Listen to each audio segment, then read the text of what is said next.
These people have been selling for years in this country. Everything was fine. You know where the problem began? It began when you motherfuckers started deciding to get greedy. You lot started to get greedy. Started selling us dogs and cats. Now people are dying, people are sick. These Pakistanis are selling us rotten goods. A warning to you all. This is about the Spaza shops, the bedrock of the South African economy, also referred to as the township economy. Now, why is it a warning? Let's first start with this.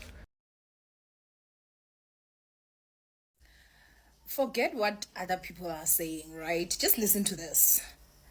Abo, my friend, had a very good system going on. These people have been selling for years in this country. Everything was fine. You know where the problem began? It began when you motherfuckers started deciding to get greedy. You lot started to get greedy. Started selling us dogs and cats and horses. Chanda that we as South Africans have never consumed. So our system, of course, is gonna reject that. Now people are dying, people are sick.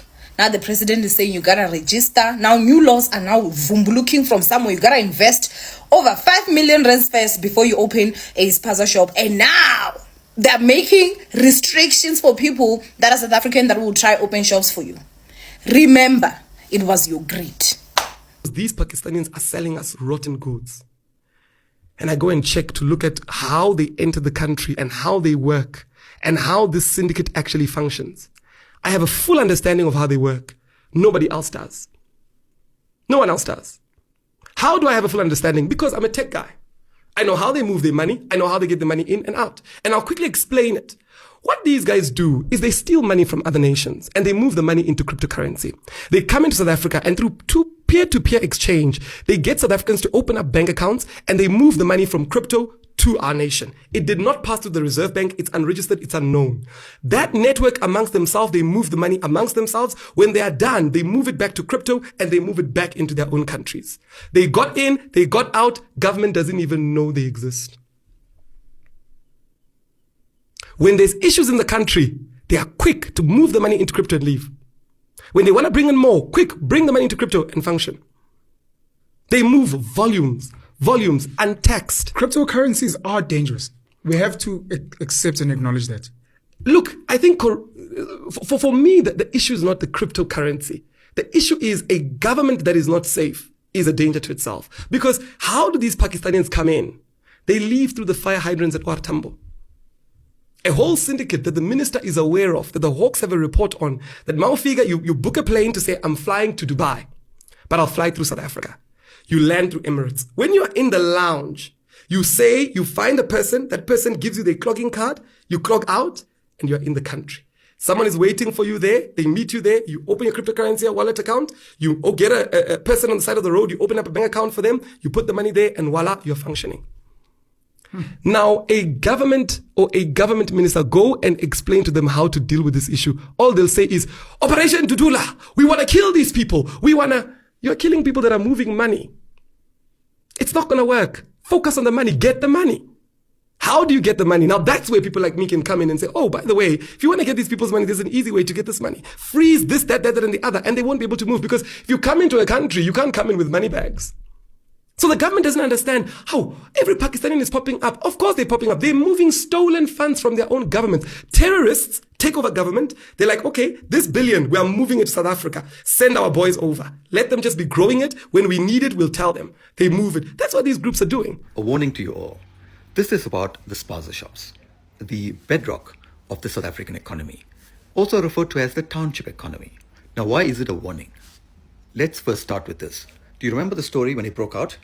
23 children passed away after consuming expired food from Spaza shops. So of course there was a public outcry because children are eating expired food from Spaza shops.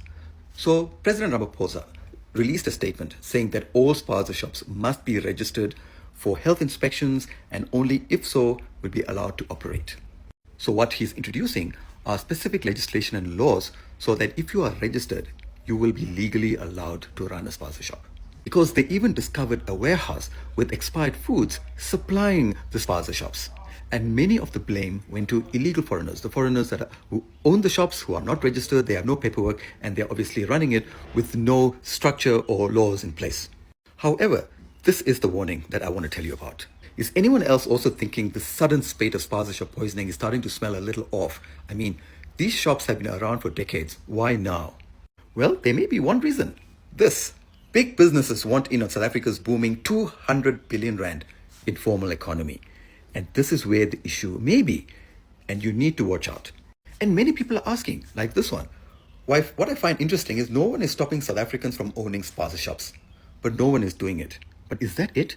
Well, this lady responded saying, South Africans had the Spaza shops.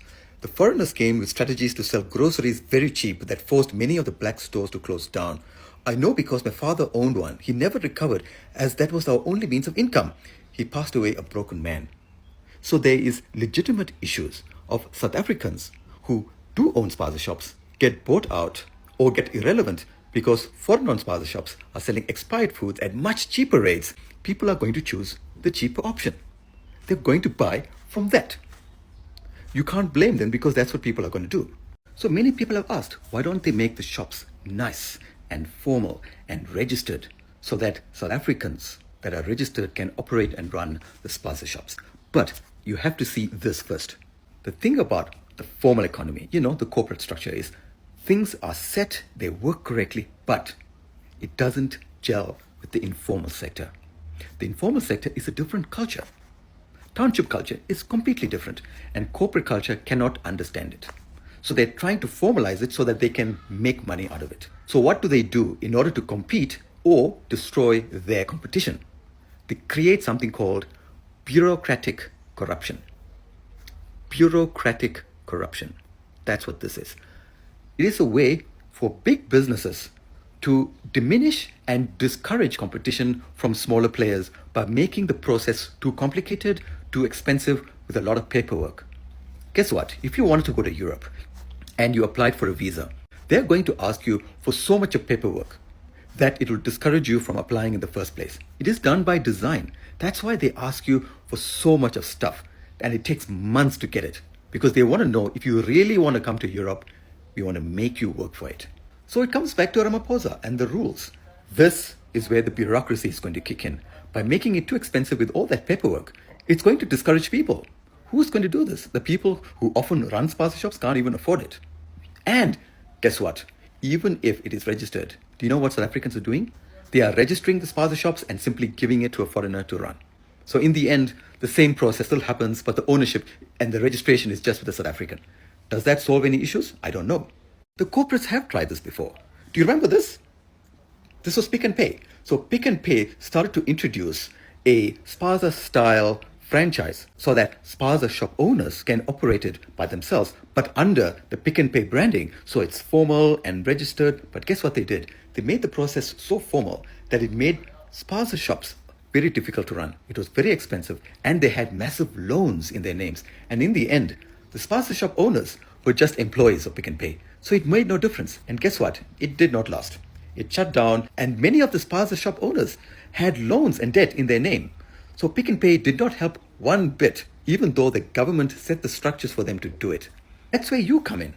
Corporates cannot compete with Spaza shops. It's going to require South Africans to actively operate and manage it as a community.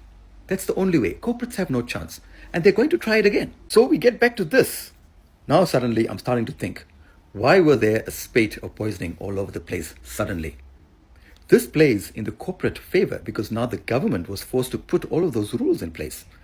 That makes it easier for the corporates to capture the Spaza industry. But only you can stop it. Because let me tell you something, if you follow the money, if you follow who benefits the most, I wouldn't be surprised if corporate South Africa were involved in the poisoning. Therefore, instead of worrying about foreign-owned and foreigners, is to take action and run the Spaza shops yourself and allow it so that only you can operate it. Because if you don't, the corporates will take over. Because many people are saying, you know what? If the Spaza shop was a Checkers-owned one, it would be better. It's safer. Yes, it will be. But you're losing the economy and the ownership of it. You need to have ownership of the Spaza shops. This is the last foundation of wealth that is available to you. 200 billion rand worth. So this is actually in your hands. And there's one thing I would like to say. Instead of worrying about the foreigners and foreign-owned Spaza shops, understand who benefits the most from this. It's the corporate. Make your voice heard and build it as a community, because this is one thing you can own, and if you don't, they will take it, and it's an economy that is worth billions, and it's in your hands.